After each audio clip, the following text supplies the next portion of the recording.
Okay, I have to be honest with you because we're friends, right? We're friends who meet at the table each week for coffee. So I have to be honest, guys. This is attempt number 3 at recording this opening, and I think part of the reason I'm doing so terribly is I'm trying to bring a level of energy that I just don't have right now. If I can be just straight with you, 100%, I'm tired. I'm in the process of finishing out my last week at my current job, getting ready to start my new job, which we'll be talking about in my next podcast episode next week. And I'm super excited about it, but it just means that life is a little intense right now. And it means that my apartment is a mess. And it means that uh, I am drinking too much coffee, which was already a problem, but now it's even more of a problem. And just, man, here we are, like here we are, gang. Who would have thought we'd be here, right? But I can't wait to tell you all about the new opportunity and my life change next week. But let's focus on this week right now, because this week we're going to have a great conversation with my friend Kristy, who is debt free by 23 years old. And just looking at my podcast analytics and seeing that a lot of the people who follow this podcast are in, man, they're mid late 20s. Like, man, I think this is a timely message for all of us, because I think it's super easy to get on our student loan debt thing and see how much we owe and like be freaked out by that number. But I hope there's some hope for you in this conversation, that financial freedom is attainable, that you can pursue financial freedom, and that student loan and credit card debt or whatever else doesn't have to hold you back in life. And it is something that, even like, man, if you make a mistake and you get credit card debt, if you make a mistake and you go in way over your head with loans or something like that, guys, there is hope. Like, there is hope that there is freedom on the other side of that. And that's what I hope you get from this podcast today. And so, yeah, we're going to jump right into it, because I don't think I can talk any longer. But before we jump into it, as always, friends, if you're on iTunes, hit us with that rate and subscribe. Please leave a review. It really does mean the world and helps the podcast out. If you're on Spotify, just hit that follow button. Or if you're on YouTube, like and subscribe, man. Let's go. We're at 21 subscribers on the YouTube channel, gang. I am super happy about that. We've hit over 20 hours of watch time. Guys, oh my word. If you could just keep following the YouTube channel, that'd be awesome. Some new videos will be coming out later on in the year that I'm pretty excited about, that I'm working on. So, man, all that to be said, I'm super excited for this episode. I just want you guys to know I love y'all dearly. And yeah, I'm pumped and I'm tired, and I'm going to go to bed right after I upload this. And so let's jump into the Coffee with Craft podcast before I talk myself into a bigger hole with my friend, Kristy.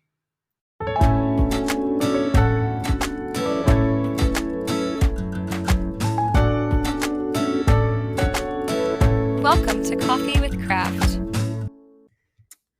Well, hey, Kristy, how you doing today? Good. How are you? Oh, I'm living the dream, kind of. It's been a Monday.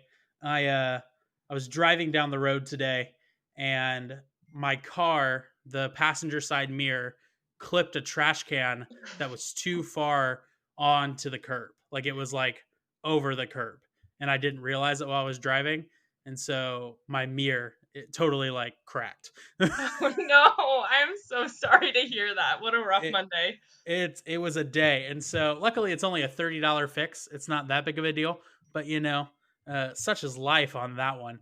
At least it's not like a couple $100 fix or anything like that. But speaking of money, Kristy, today you're on the show because you are a nifty little person who is debt free by 23. Is that the Instagram handle? That is the Instagram handle. Well, it's debt free at 23. Debt free at 23, which is crazy in and of itself. And your story is super cool. And I've known you since we were children. We went to church together. And now we're both adults.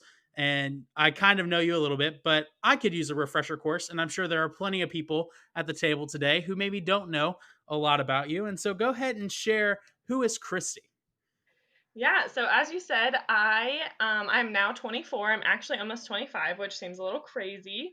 I paid off all my debt at the age of 23, and I run an Instagram page that's called Debt Free at 23, just where I share about my financial journey, how I paid off the debt, what my plans are, and how I try to use my financial life to honor God.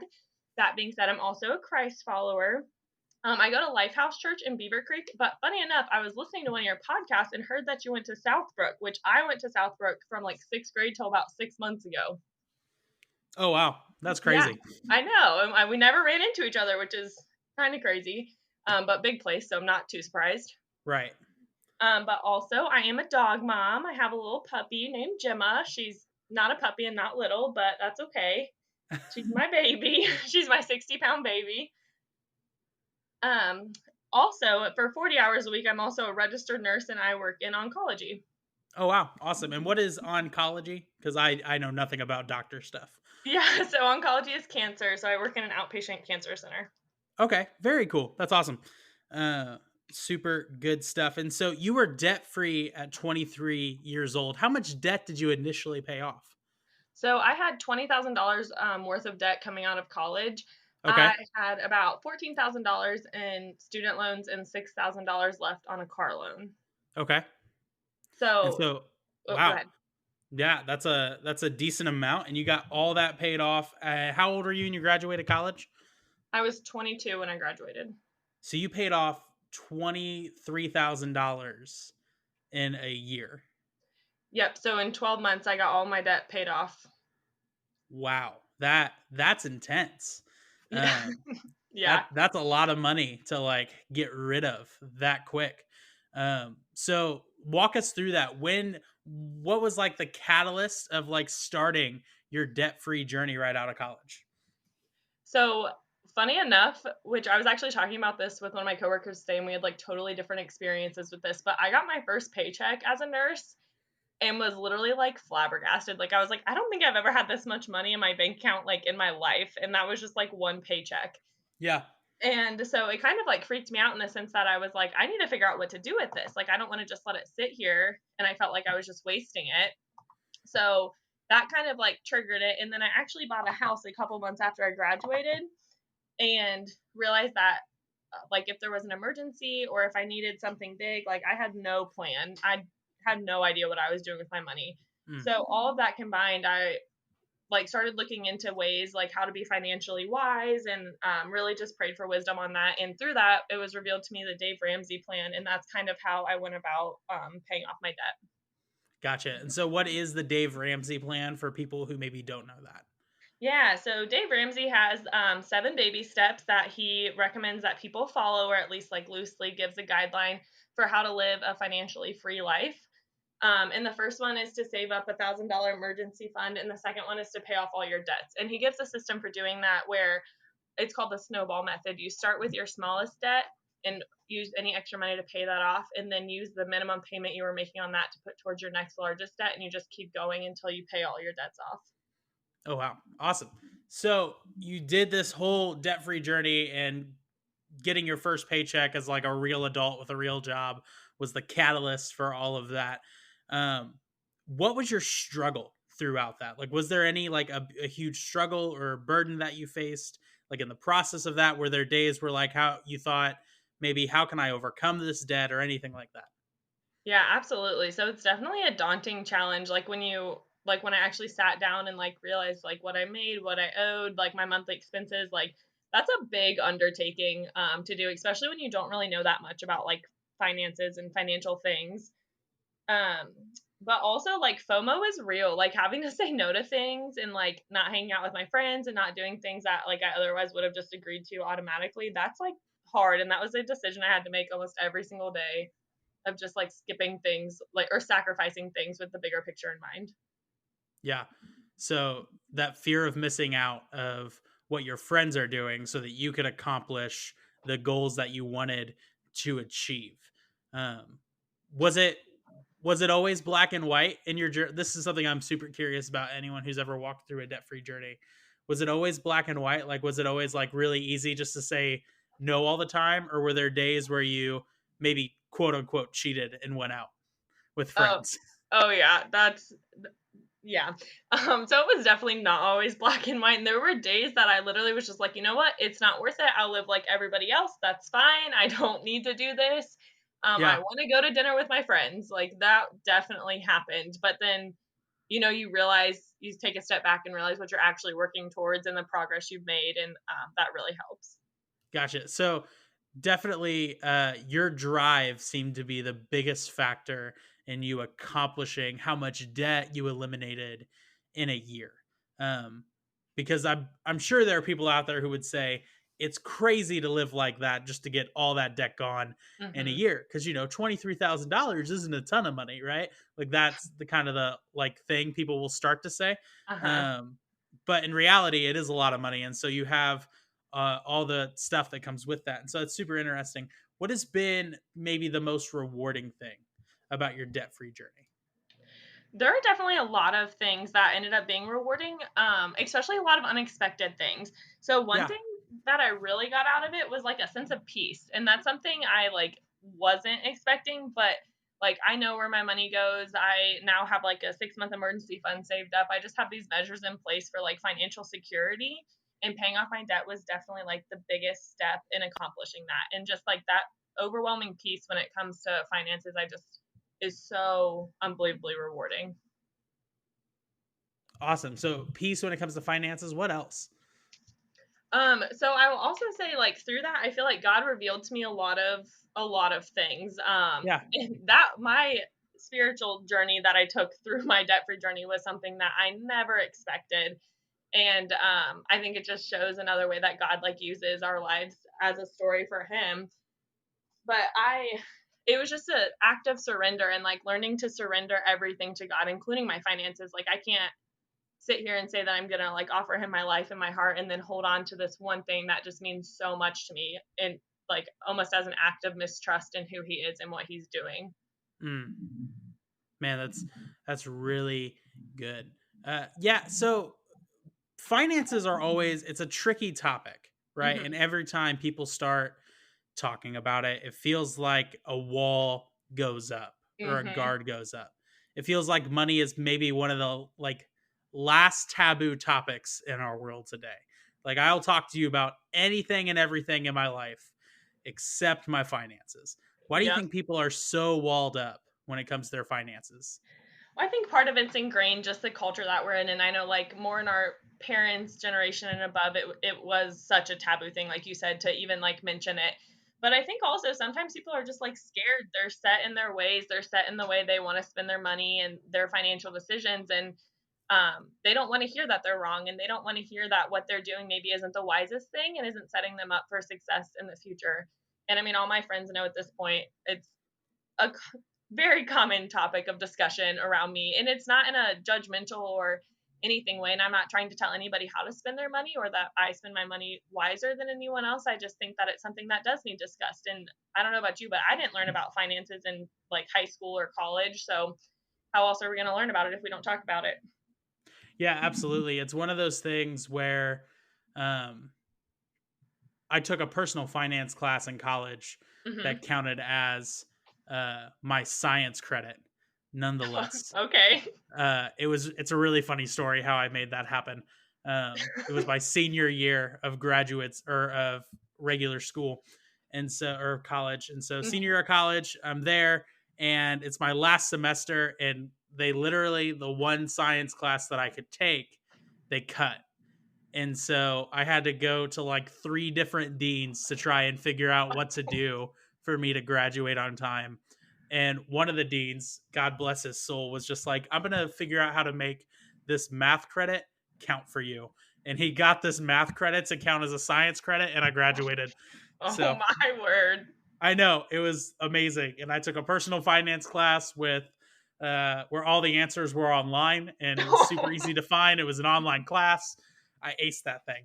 Um, Man. but uh, it's one of those things. It's funny. I took a class on it, but I still feel like I don't know as much as I would hope about personal finance or managing Hmm. money well. And it's one thing to listen to Dave Ramsey or watch a YouTuber because there's tons of them out there who will talk about how you should spend your money, what's it look like to invest, and all that kind of crazy stuff. But actually applying it to your everyday life is even harder. So what are some tips that maybe you have for applying personal finance to your everyday life and actually keeping track of your money? Yeah, so it's definitely like a decision you make almost every day where because like you can wake up every day and go get a credit card and spend $10,000. I mean, if you really want to. This is Um true. yeah, which is also crazy that we live in a world that that's possible, but that's a story for another time, I guess. But you have to make that decision every day of like where your priorities lie and just keeping that in mind. Like and how you spend your money is definitely a good representation of like where your heart lies and what matters to you. So I think keeping just the big picture in mind helps get through the day-to-day struggle because it is easy to see all these people like telling you how you like you should invest in all of this or you should save all of this, but finding out what's actually important to you and what works for you and your lifestyle. Yeah, absolutely. So you have this Instagram account, debt free at 23, right? Yep. Awesome. And so, how big is your following over there now? I forgot to check before we hopped on here. Let me look. Okay, I have almost 1,700 followers. 1,700 followers, and so you've built this very interesting, kind of tight knit community over there. I watch your Instagram stories and I watch the comments all the time of people interacting with you and stuff like that. What has been maybe the most eye opening thing since starting that Instagram account and talking about your debt free journey? And what was the thing that you maybe least expected? So a very eye-opening thing was just about how many young people reached out to me and they were just like, I thought I was the only person like our age that cared about stuff like this or that was working towards a goal or like you inspired me that it's possible because I get people all the time that are just like, well, you didn't have as much student loans as me or you don't have as high of interest rates as I did and like try to make excuses to justify why they can't achieve like what I achieved. So those things have been super eye opening. What was the second part of the question? Yeah, and maybe what was the thing that was eye opening, and then what's the thing? Let me rephrase it. What's the thing maybe you've most enjoyed about running that Instagram account? Um, I honestly enjoy everything about it. I do it solely for fun. And it's just the debt free community on Instagram. If you are interested in personal finance at all, like regardless if you believe in Dave Ramsey's plan or anything, I highly recommend you follow the hashtag debt free community on Instagram because it is one, it's such a supportive community. Like the people on there are constantly reaching out, constantly cheering each other on. And two, you just get to see like how everyday people are achieving these huge financial milestones that I would have never thought would be possible. Yeah, absolutely.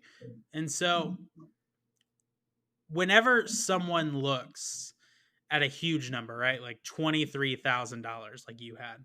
Mhm. And it feels daunting, right? Um what would you say to the person who maybe sees that how big their debt is and is nervous about tackling and feels like it's a mountain they'll never overcome? Yeah, so first I would definitely recommend that somebody with a mountain of debt breaks it down into all the individual debts. So even if that's all student loans, looking at all of the individual lenders and then breaking it down even further into each of the loans. I know I had one lender but had four loans. And looking at those numbers is such a more feasible target if you're aiming at it. Like if it's $1,500 instead of I don't know, like $15,000, you that is something tangible that you can achieve, and you can usually achieve it pretty quickly. And once you knock that out, that momentum that you get, and almost like the high that you get from paying that off and no longer having to pay interest on that, is just a really good motivation to keep going. And before you know it, you'll have like half of that large number paid off. Gotcha. So it's all about breaking it down, making it smaller, and kind of just figuring it out along the way. It's kind of what I'm picking up from this conversation. Yeah, absolutely. I mean, I didn't necessarily when I first started paying off my debt, I don't even know if I had the full intention of paying off all of it. I knew I wanted to pay off my car for sure, and then I was just gonna like put a little extra here and there to my student loans. But as I started like knocking out these debts, it was almost like an addicting feeling of just wanting to like keep going. And I was seeing how much extra money I had in my bank account every month from not having to pay minimum payments. Yeah, and I don't think people realize how much money that could be freed up if they weren't having to deal with minimum payments. Mm-hmm. You know, because it's one thing to be like, oh well, it's $50 a month, but then if you have four credit cards that each have $50 a month, right? That's $200 right there. That's going to minimum payment and maybe isn't paying off an actual debt. And so, man, just stuff like that I don't think people realize. Then that's $200 that you could be using for something else that maybe you actually really enjoy, or to like be saving up for an emergency on a rainy day instead of just throwing it on your credit card. So yeah, that I don't think people think about the minimum payment thing a ton. Yeah, and with like minimum payments, especially for credit cards, they're usually hardly even covering like the interest. So you're going Right. to be paying on that like what feels like forever. And so that's just a super frustrating, I think, cycle that a lot of people get into also, where then it makes them feel like they're in a hole and just can't get out of it because they're hardly making like the minimum payments for all of these things. Yeah, absolutely. So let's say someone wants to start their debt-free journey, and they've been breaking it down. They're getting, the loans figured out. They're figuring out maybe how much they own a credit card. They're figuring out what their smallest debt is, all that kind of fun stuff. They're working through the process. Okay. What's Mhm. your biggest piece of advice for somebody who is just getting started in their debt-free journey? My hands down biggest piece of advice for somebody who's just getting started or who's even just curious about like a different financial setting that they could put themselves in is definitely learning how to create a budget that works for you and allows you to live your life. If you Mm, put these like super narrow restrictions on what you can and can't spend your money on, you're never going to get anywhere with like any financial goal because you're just going to get super frustrated. And so learning how to make that budget is huge. budget, budget, budget. I hear a lot of Mhm. advice on that. I think a lot of people I talk to who are maybe always hesitant towards the Dave Ramsey plan is Mhm. that he really does. He has like this ferocity that he Uh-huh. wants people to chase after debt with, you know, to see stuff paid off within a year, right? Um, but in reality, too, right? Not everybody is in the same stage of life, right? Like Mhm. your story is one of very fortunate, right? Like you were a nurse which is a high paying job. Um, in a field where like you were very fortunate enough you only had about $20,000 in debt, and you had this opportunity where it's like, okay, I could really tackle this within a year feasibly, right? Mhm. But there may be a listener right now who's listening with like two or three kids, right? um, who their story isn't the same as yours, and that's why I love that idea of budgeting, right? Because you have to first realize, hey, my journey is not going to look like everybody else's, right? Yeah. Like it's definitely not. Every person has a different journey, every person has a different story, and my life circumstances may be different. But if I want to tackle this thing and I want to become debt free, it starts with taking the right steps, and it starts with really choosing how to healthily spend my money and have a healthy view of money. Yeah, absolutely. That's good right there because it's not even like the circumstance you're in, it might not even be a realistic goal that you need to pay off your debt right now when you like you said, you could be with like a family with two kids just trying to make it by, and it could just be that you're trying to get caught up on your bills. And really creating that budget and that financial like floor plan that's going to work for you and your situation just really helps you take control of that, and get your financial life on track with your goals. Right. I think one of my favorite books of all time, it's a book by a guy named John Acuff. It's called Finish. It's all about tackling your goals. And one of John's biggest assertion is that too often people create big goals in their head. Hmm. Um, and the reason they never accomplish their goals is because they get into the process of it and the goal was too big to accomplish in the time frame that they set. So maybe somebody does have $20,000 in debt who's listening to this right now, but paying that off in a year might not be feasible for you, Hmm. right? So what's it look like to extend that goal, or what's it look like to cut your goal into smaller sections and say, hey, by the end of 2020, I want to pay off $5,000 in extra debt. That's what I want to do, right? Like that's way easier, and that's a way different number than saying I'm going to pay off $20,000 in the last 4 or 5 months of this year, you know? And so I think the way we approach debt and the way we approach money also has to come from a realistic expectation of like how we actually approach our goals in our everyday life. Yeah, absolutely. That is also a huge part, is just you have to be able to achieve whatever you set out for. You have to be able to achieve that. So if that does mean breaking it down and making it into like bite-sized pieces, then that's what it is. And there's nothing wrong with that. And there's no wrong or right way to do it. You really, at the end of the day, just have to do what's best for you and your future and what's going to work for your life. Absolutely.